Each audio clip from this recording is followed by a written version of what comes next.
Salam planter Indonesia. Bicara tentang keefektifan pupuk adalah tidak terlepas dari di mana kita akan meletakkan pupuknya.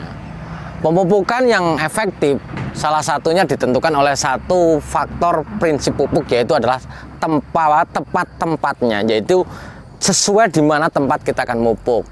Bahwa kebanyakan kita mupuk dalam sebuah piringan, tapi secara idealnya penyerapan nutrisi kelapa sawit adalah ditentukan oleh akar kuarterner, yaitu adalah akar serabut paling ujungnya, di mana akar kuarterner ini akan tersebar di seluruh wilayah yang memiliki kelembaban. Karena akar kelapa sawit ataupun akar tanaman lainnya memiliki 3 gerakan. Yang pertama adalah mendekati air, bahwa akar akan mendekati air, kemudian akar akan mendekati unsur hara atau makanannya, dan yang ketiga adalah intersepsi akar, yaitu adalah ketika akar saling bersentuhan maka dia akan menjalar ke segala arah. Hal inilah yang akan menentukan di mana posisi memupuk kita. Kali ini kita akan membahas di mana tempat paling ideal untuk memupuk, terutama di tanaman kelapa sawit kita ini, supaya produksinya maksimal.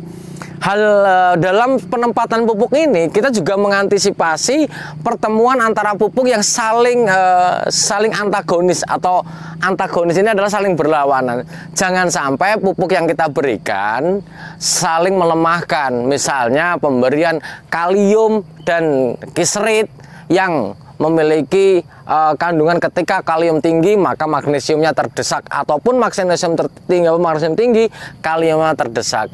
Yang kedua adalah berkaitan dengan penggunaan batuan kapur, misalnya terdalam dalam dolomit dengan urea. Maka kita harus mengantisipasi di mana letak pupuknya. Nah, simak videonya secara lengkap penjelasannya setelah video kali ini. Karena pentingnya pemupukan, karena pupuk adalah memegang peranan tertinggi di dalam perawatan kita, yang angkanya hampir 60%, baik tenaga kerja, pembawa bahan pupuknya dan sebagainya, angkanya hampir 60%.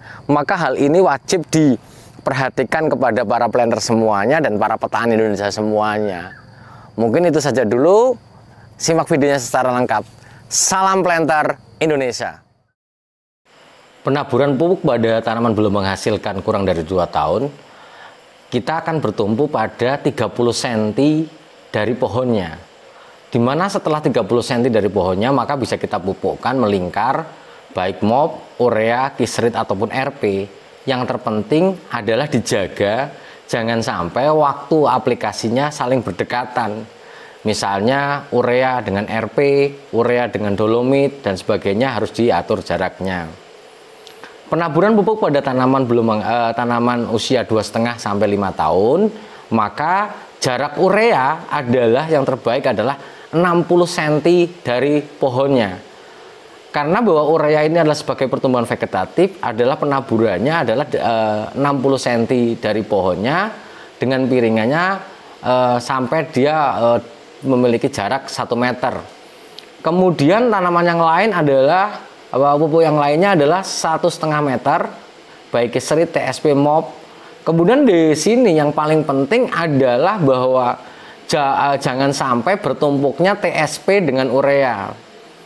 Dan tumpuan paling penting lagi bahwa bagaimana kita memupuk kapur adalah di luar piringan selebar 2 meter. Yaitu bahwa misalnya dolomit ataupun MOP kalsit, terutama dolomit yang sering dipakai oleh masyarakat, jangan sampai dia berada di dalam piringan. Kemudian penaburan pupuk di usia lebih daripada 6 tahun, maka titik tumpunya tetap bahwa urea disebar adalah 1 meter lebih dari pohonnya. Hal ini adalah untuk langsung memberikan kepada akar kuaternernya. Kemudian pupuk-pupuk lainnya, misalnya kisrit, dolomit, dan sebagainya, lebih bagus diletakkan lebih daripada 2 meter. MOP dan sebagainya, MOP dan TSP bagusnya adalah di piringan, tapi di luar ataupun di lebih daripada 2 meter itu sendiri. Hal ini adalah untuk memberikan langsung kepada titik akar kuaterner, di mana akar kuaterner ini sebagai penyerapan unsur hara langsung. Mungkin itu saja yang dapat saya sampaikan. Sekali lagi mohon diperhatikan diameter penaburan pupuk ini. Terima kasih, salam planter Indonesia.